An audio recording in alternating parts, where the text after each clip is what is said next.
Welcome back to Out of the Mud. I'm here with my co host, Everyman, as always. And today we are joined by our gate leads to give you some vital info on getting into the event this year. Hello again, Corvus. It's been a while since we've done one of these, but this is a real important one.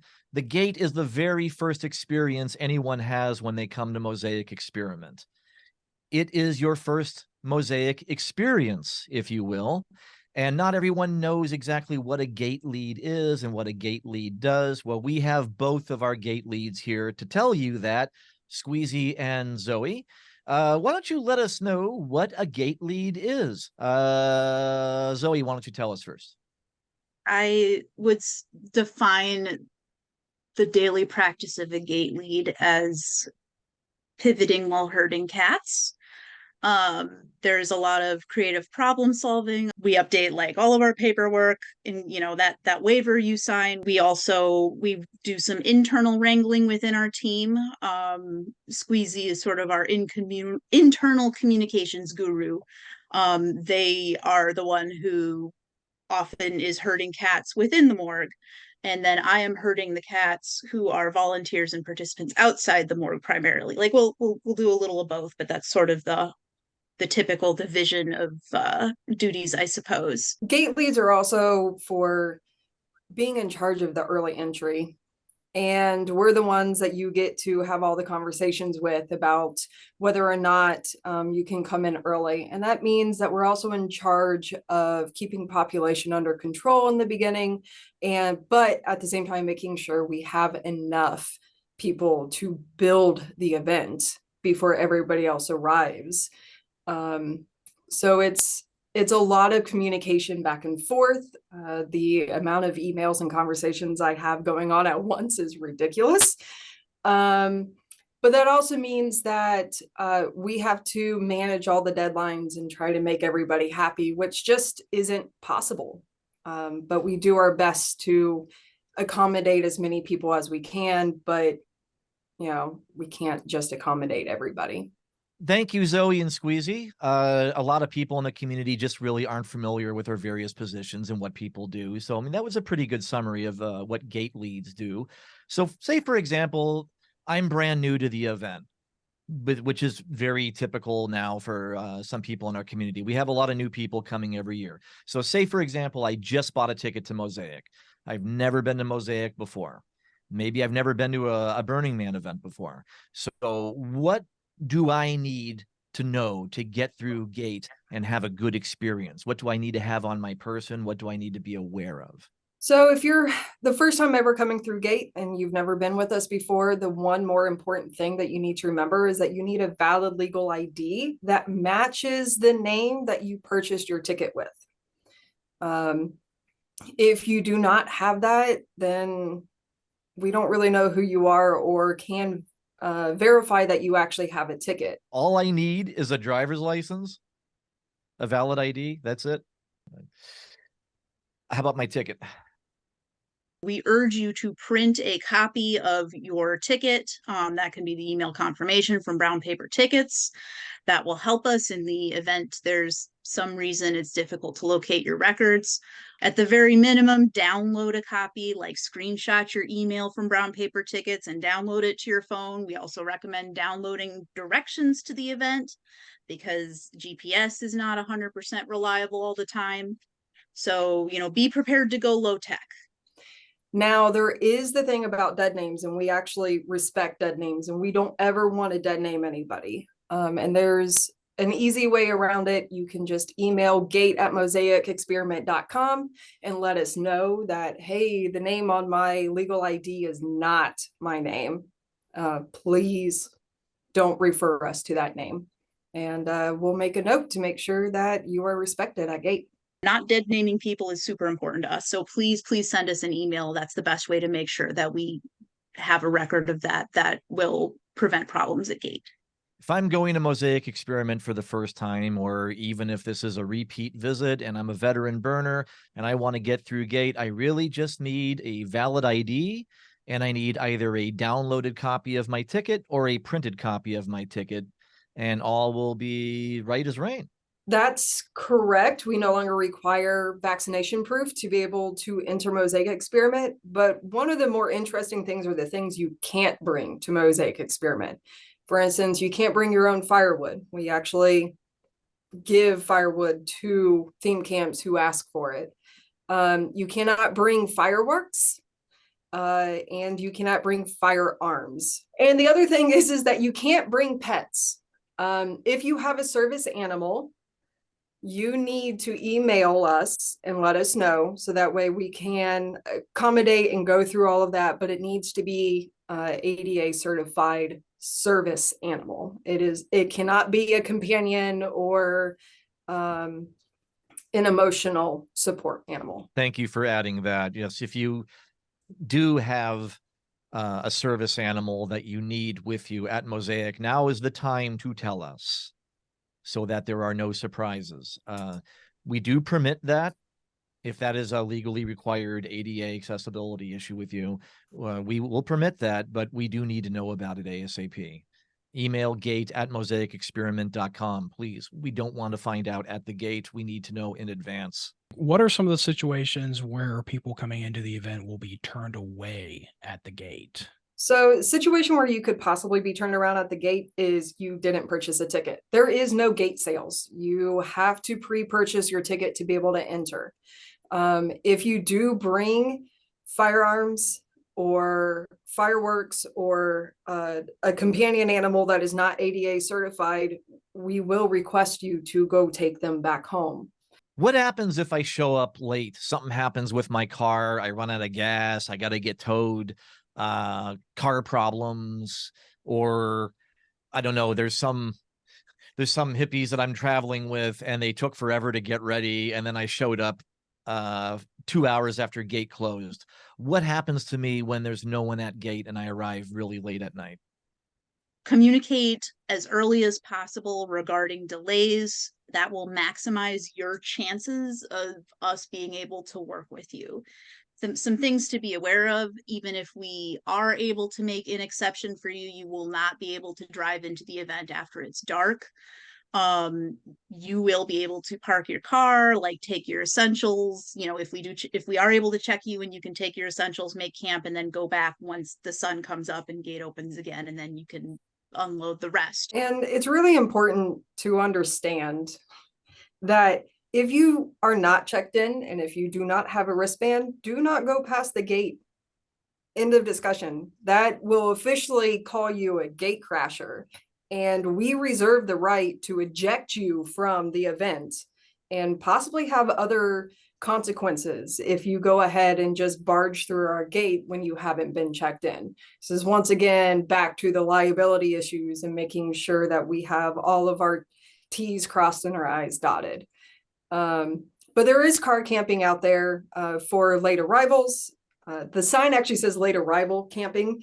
You will see there's going to be a clearing raised out there. If you do arrive after hours, you do need to park your car into that section. So far here, because it sounds like a lot of responsibility being a gate lead, and it also sounds like a frustrating role at times. It sounds burdensome and time consuming. I'd like to remind everybody that these are non-paying positions. These people are doing this as volunteers, just as anybody is a volunteer who volunteers to work for Mosaic. All of us leads are unpaid volunteers. But Gate does have a certain burden that other departments don't feel. And usually the tension is right about now, a couple of weeks right before the event takes place. What have been your biggest struggles so far, just being gate leads? Is it fair to say that this is the time of year that is the most cumbersome? How do you manage it? Yeah, this is definitely by far the most burdensome time of the year. The month of Mosaic is nonstop, go, go, go, go, go, and trying to keep on top of things. I think the most issue that I have is people respecting deadlines and understanding that a deadline is a deadline and they need to complete it in time. And that includes extremely much so early entry. We have to process over 100 names and cross-check it to make sure everybody has tickets. And sometimes it's even more than that. This year it's more than that. And it's a lot. So if people cannot get their things done in time, it puts more burden on us. And being a volunteer and running a household and having a job, and Zoe's in school, it's a lot. It can be a lot to manage. As far as early entry goes, that is problematic for us, because as much as we would like to turn this into a 5-day burn, it is not. And this is out of respect for the owner of the property, and this is out of respect for the leads that are setting up their various departments the Wednesday before the event takes place. This is out of respect for the effigy build team. This is out of respect for the larger theme camps that need a lot of people's help to build those theme camps. That is why early entry exists. And for art installations that are complicated to build and you need extra time, that is why we have early entry. That is why we have those application forms. And that is why we're so strict about it, because we want to make sure the only people who are there are people that are there to work on their art, or to help build the infrastructure, or to help build the effigy. There's not supposed to be any amplified sound. We will not be a sustainable event if that happens. I promise you this, we will not have Mosaic on that property anymore if Wednesday turns into day 5, if it turns into another burn day. It isn't. It's before the burn. So I just want you to know, it's not Gate that is enforcing that. It's Gate, it's the LLC, it's the property owner, it's the whole team. We need to build it so that you can come. We need to create the canvas so that you can put art on it Thursday. Thank you, everyman, for mentioning that. And that really does kind of speak to one of the less visible challenges of being a gate lead, is that we're kind of we have to be the bad guys. Like we're sort of the face of the event that says no to people. And there are a lot of moving parts involved, some more visible to participants than others. But if anywhere in that process something either breaks down or something doesn't go as planned, or there's a complication anywhere in this system of interconnected moving parts, it very often falls to the gate leads to communicate that to participants. So it adds to the stress, is that like, where it's like, well, we're the messengers, are they going to shoot us, so Yeah. Please be kind to your gate leads. A lot of the times, if it sounds like we're saying no to a request, it may have nothing to do with us. We may just be communicating that no that comes from elsewhere out of necessity. It may be completely outside our sphere of control. So how do you plan to handle some of the traffic flow and congestion during the peak entry times to minimize wait times for participants? Other than trying to keep all vehicles in order of when you exit your vehicle to come check in, it's just more along the lines that you need to manage your expectations of how long it might take to get through gate during the high traffic times. We're always doing our best. Our volunteers are always doing their best. But complications arise, or things just go a little bit slower, especially if you get stuck behind a rather large vehicle that needs to be searched, because we do search, we nosy your car. Just hang tight, be patient with us. Please understand, we're doing the best that we can. One good thing about the Gate of Mosaic, as opposed to Burning Man proper, is we will never have wait times as long as it is to get into Burning Man proper in the Black Rock Desert, which is another advantage of many of the regionals. Oh yeah, I think the longest time that anybody's ever waited in our line was probably 15 minutes. And that was with everybody having everything in order. It doesn't take as long. There's no hour wait. You're not going to be backed all the way up to McCumber Road, just, waiting to be let in. It's not that bad. I promise. Speaking of Burning Man, and the 10 principles of Burning Man that Mosaic Experiment abides by, which of the 10 principles of Burning Man would you say Gate falls under? I've got my own ideas, but what do you think it falls under? I can speak to this one with my own ideas. Squeezie may have their own ideas, and my ideas may match neither yours, everyman, nor Squeezie's. But the kind of top three principles I would probably align gate and gate duties with. To some extent, radical self-reliance, because gate is a high accountability area. And I would say that accountability falls within that principle. Communal effort for sure. A lot of communication, both internally and externally, is facilitated by gate leads. Part of being a gate lead is being that bad guy and communicating hard decisions, for on behalf of a bunch of moving pieces. We're the public facing representatives in a lot of situations. And that, I guess, overlapping those themes also is the principle of civic responsibility, where we act like assholes in the interest of preserving the sustainability of the event in the long term. That's it. Definitely on the radical self-reliance, because we don't allow re-entry with gate, just like the other burns. So make sure you have everything before you come in, because once you leave, you're gone.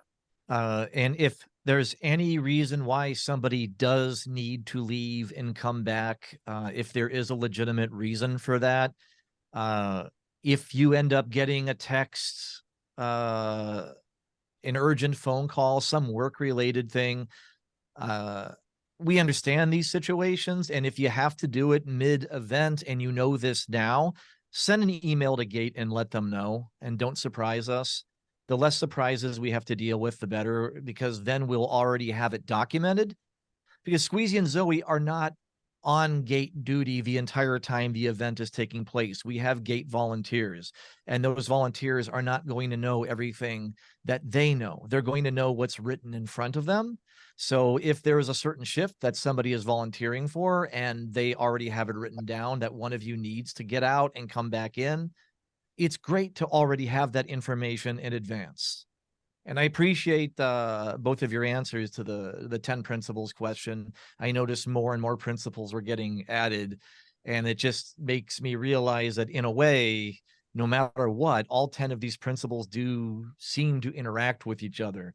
Gifting could apply, because when you're working gate, you are gifting to the community. And you're gifting your participation. So participation applies. There are times when something comes up that was not planned, and you have to act through immediacy. So that happens. When you tear down the gate, you're leaving no trace. I mean, they all apply. I was thinking civic responsibility. That was the one that really stood out to me. But as you started mentioning communal effort, that makes sense. Radical self-reliance makes sense.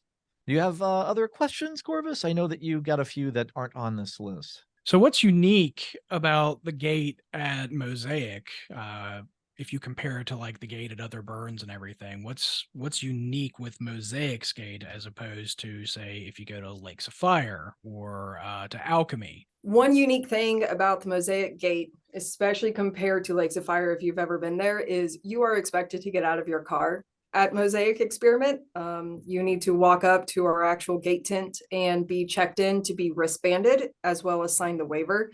What hand does the wristband go on to? What wrist does it go on to?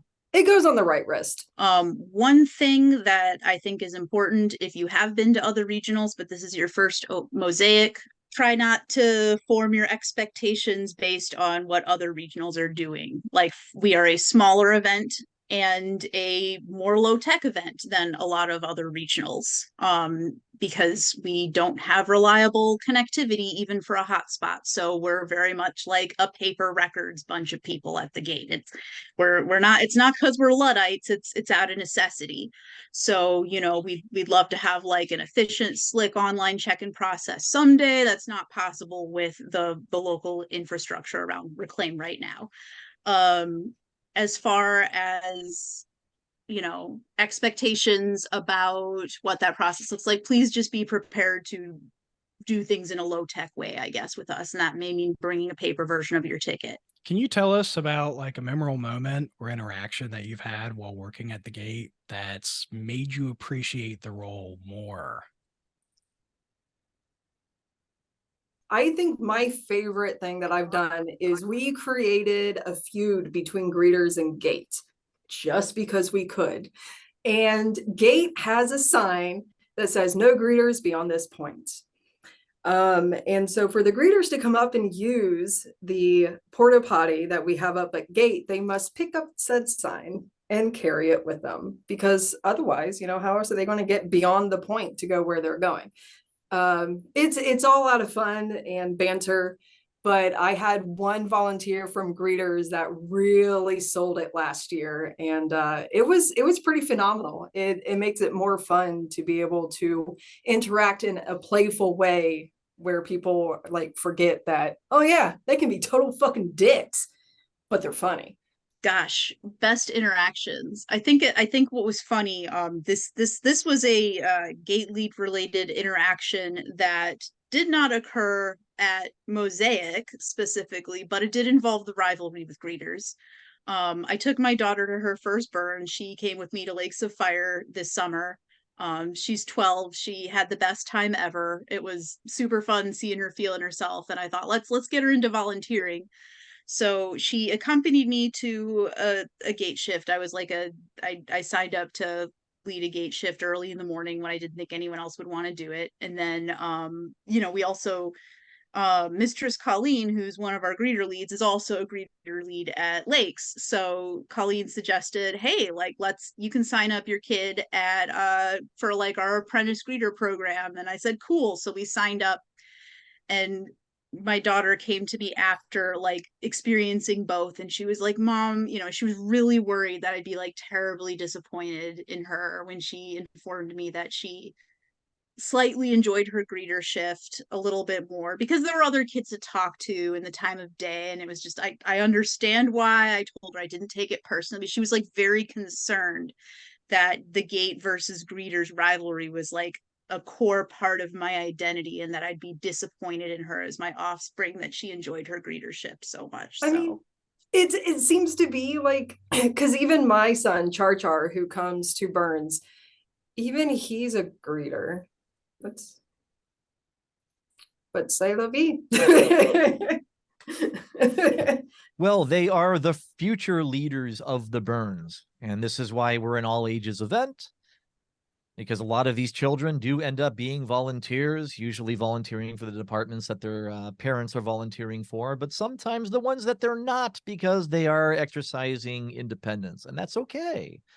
We're going to need future leaders. So good on your children for doing that. Lastly, what are you most looking forward to this year with Mosaic at Gate? In all honesty, I'm looking forward to seeing everybody again and checking you in and bringing you back home. Like, I'm speechless. I am really looking forward to seeing everybody again. Same here. My number one thing I'm excited about this year is, you know, just welcoming everybody home, being that I love being that first face that people see. You know, I've been to Mosaic a bunch of times, and if I don't miss that turn off of Macumber Road onto the property and have to back up at least once, like that's still pretty typical for me. So, you know, that the face of you finally made it, you know, it's beautiful. And I'm just excited to see everybody again, and, you know, welcome home people who are coming home for the first time as well. It's going to be super awesome. That and bribes. Bring the gay volunteers food. Bring us things. Well, thank you very much for spending so much time with us today, Squeezie and Zoe, and with the community, and answering all of these questions. A lot of this is really important, especially the 3 things that you need when you come into the event, and especially the things that you should not bring when you come into the event. If you don't know what those are, rewind and watch the video again. I'm Everyman, as always, with Corvus, on a rare episode this year of Out of the Mud. We haven't been doing too many interviews yet, but it's great to do another one again. Thanks again, Squeezie and Zoe. Until the next time, this has been another edition of Out of the Mud. Cheers, folks.